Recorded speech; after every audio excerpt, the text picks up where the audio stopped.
That penultimate round brings us to the Czech Republic and Loket, where Joel Smets qualifies fastest on the KTM. This is a track where the veteran Belgian beat Stefan Everts last year, and boy will he be desperate to do it again. In the 250cc GPs last year, behind the barnstorming Mikhail Pechon, Josh Coppins was second. Third was James Dobb, out with a shoulder injury this year. And in fourth place was Gordon Crockard. Crockstar making his return once more after injury to Grand Prix action here in Loket. Off the start then, into the first turn, they go piling. Oh, and they do literally pile up. And Joel Smets, number 3, has to ride right round the pile-up, and that really drastically slows down the KTM team leader. At the front, not slowed down at all, the lightning Frenchman Vincent TURPIN makes it his first whole shot in Grand Prix racing. Dick Turpin, as we know him in England, leads from Stefan Everts. Andrew McFarlane, number 5, Josh Coppins in 4th place, number 30, Brian Jorgensen 5th. Surprise leader then here in the Czech Republic. Vincent Turpin, how long can he hold off Stefan Everts? Well, it certainly is Dick Turpin. He held up plenty of people in his heyday in the UK. Marnik Bavolts making progress, so too Yoshi Atsuta and Gordon Crockard, number 19. Number 3, Joel Smets, already snarling through the pack.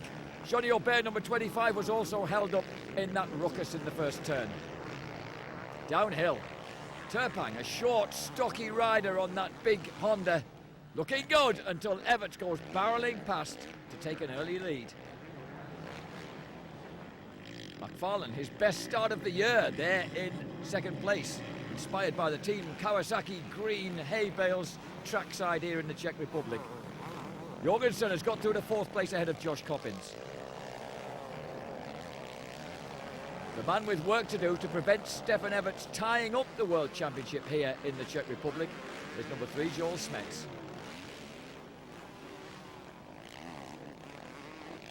Everts leads. Coppins has Bavolts for company. The second of the Rinaldi L&M Yamahas as McFarlane forces through inside Dick Turpin. Gets himself into 2nd place, the highest we've seen him all year.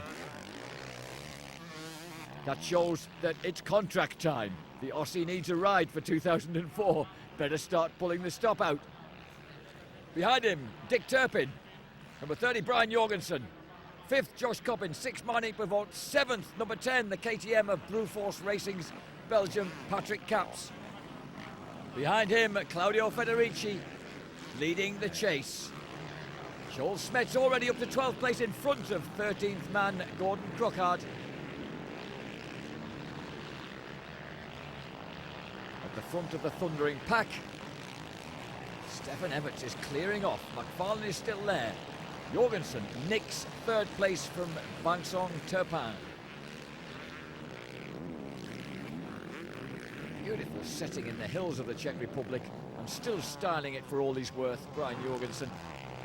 Coppins and Bavolts ganging up on Turpin now. It'll only be a matter of time. Oh, tremendous drive by Marnik Bavolts there, carries him inside Josh Coppins almost before he'd realised it. And Coppins is under attack now from Patrick Caps as he himself goes for Turpin and grabs the initiative. Patrick Caps, of course, having moved from the 125 GPs last year on that number 10 KTM, showing good form here in the Czech Republic.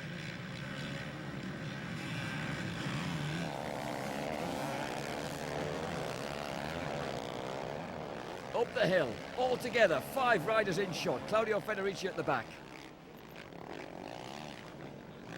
Bavolts, the man at the front, leading the chase. Yoshi Atsuta, number 78. Bavolts, Turpin, Coppins, Caps, Federici. And behind them, the next bunch includes Joel Smets and Gordon Crockard. That's how rapidly Smets has stormed through the pack. Number 10, Patrick Caps, the 26-year-old Belgian, having moved from 125 GPs, showing great form here on the Bruforce Racing KTM.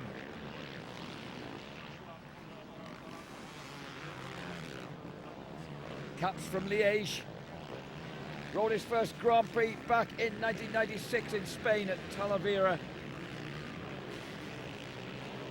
A member, of course, of the winning Belgian Motocross des Nations team at that filthy Motocross Grand Prix at Fox Hill in 1998.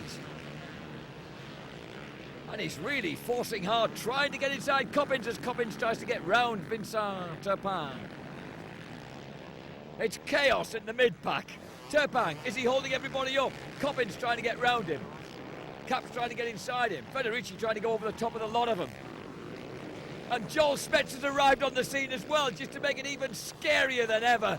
The Flemish lion just brutally brushes aside Federici and Caps and is suddenly right on the back wheel of the two Hondas. Federici responds, forces Smets out, makes life difficult for him.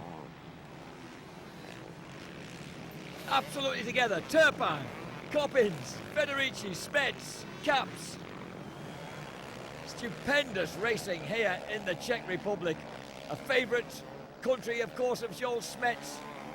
His greatest racing memory, that 1995 Motocross des Nations, when the Belgians put it across the American team here in the Czech Republic. This time he has got through. Now he's hunting down Coppins and Turpin. He's alongside Coppins. He's trying to go around the outside. He cuts inside. Coppins tries to respond, gets the power down early. Is it early enough? It is. While Stefan Everts sails serenely ahead at the front of the pack, his rival for the title is undergoing all sorts of torture here in the midfield. But he's made it past Josh Coppins. Now he's got to get past that obstructive young Frenchman.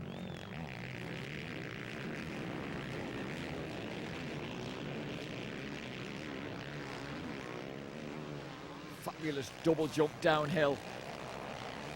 Turpin riding really well, proving just how vital a good start is. An Australian flag flying in support of Andrew McFarlane. Don't ask me how an Australian flag gets into the Czech Republic, but it proves just what an international sport motocross is.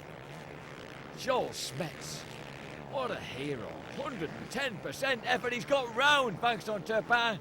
He's finally broken the deadlock and forced his way through to 5th place behind Everts, McFarlane, Jorgensen and Marnique Bervolts. Can he go any further?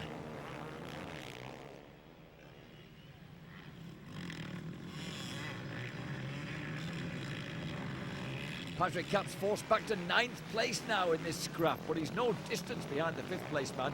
And Yoshitsuta, Gordon Crockard and Loris Freebergs are also right there in contention. Meantime, McFarlane qualified in 4th place because he's also going for 125 and 650cc Grand Prix glory here at Ernée in front of an absolutely packed hillside full of fans. Oh, an absolutely broadside through the inside of the first turn goes Stefan Everts, and I think he's emerged at the front. He's already won the 125cc Grand Prix, so he's won 70 Grand Prix now in his amazing career, and he's going for 2 more here. Number 16, Andrea Bartolini, contesting the 125cc World Championship, in which he finished 2nd, making a guest appearance in the Motocross Grand Prix, but not a very successful one here in France. He goes down in that pile-up. Stefan Everts leads. 2nd place for Brian Jorgensen. And Tanel Leok, the 18-year-old wild Estonian kid out of 125 GPs, also suffers a painful introduction to Motocross Grand Prix competition. I think I may have mistaken Vincent TURPIN for Brian Jorgensen. Turpin is right there in 2nd place, ahead of Joel Smets, but only briefly. Jorgensen 4th, Strybos 5th, Gundersen 6th. Christophe Martin, yet another Frenchman in the top 10. But Dick Turpin showing that perhaps that was no fluke. That whole shot at the last round in the Czech Republic. Here he is, lying a 3rd place in front of his home crowd, what every Frenchman desires. The course commentator will be giving it everything. Allez, allez, allez, as they always do when a Frenchman's somewhere near the front. Or better still, at the front. But right now, at the front is...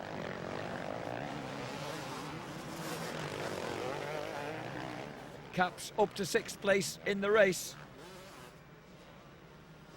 Lies in 13th place in the championship. Or at least he can move into 13th place in the championship at the expense of James Dobb if he gets some good place in the championship at the end of today. He could even move one better. He's not far off eclipsing his teammate at Casson, the Golden Crockard, who's labouring relatively downfield in this race. And here's Patrick Caps. Was that an attempted T-bone or what? How did she put him up to it? Caps then, desperate, truly desperate to get past Vincent TURPIN. This time he makes the move. This time he forces him into the bank, virtually into the paling fencing, and said, thank you very much, I need to get past.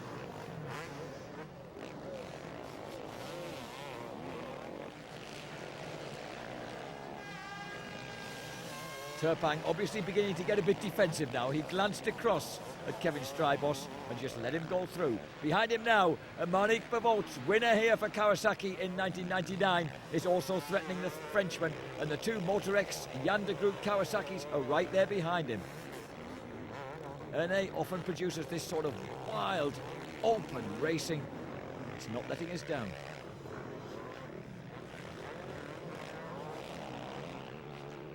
Caps for Volts. The two Motor X Kawasaki's nailed together. Gunderson ahead of McFarlane. And Turpin in danger from all of them.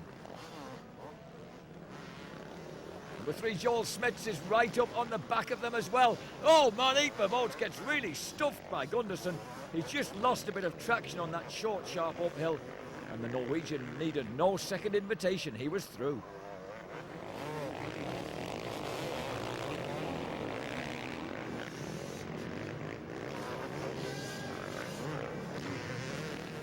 Kenneth Gunderson rampaging through the mid-pack here. Monique Pavot's just behind him on the L&M Rinaldi Yamaha. Andrew McFarlane on second of the Jan de Groot Motor X Kawasaki's. And Joel Smets adopting the same tight line uphill as Kevin Strybos as he whistles past our cameras. Ahead of all this activity, of course, Stefan Everts is sitting at the front, knowing that he's already been crowned world champion. He's heading for his 71st Grand Prix win, and he's got the 650cc class to come. See if he can make it 72. Turpin, oh, Kenneth Gunderson, how clever was that? At the last possible second he switched lines, but Turpin fights back. Gunderson retaliates, and this time makes it stick. Pavot has a grandstand view. Look at that! Andrew McFarlane just launched himself inside Turpin, but it was too much, too far. He wipes the furious Frenchman out and wipes himself out as well.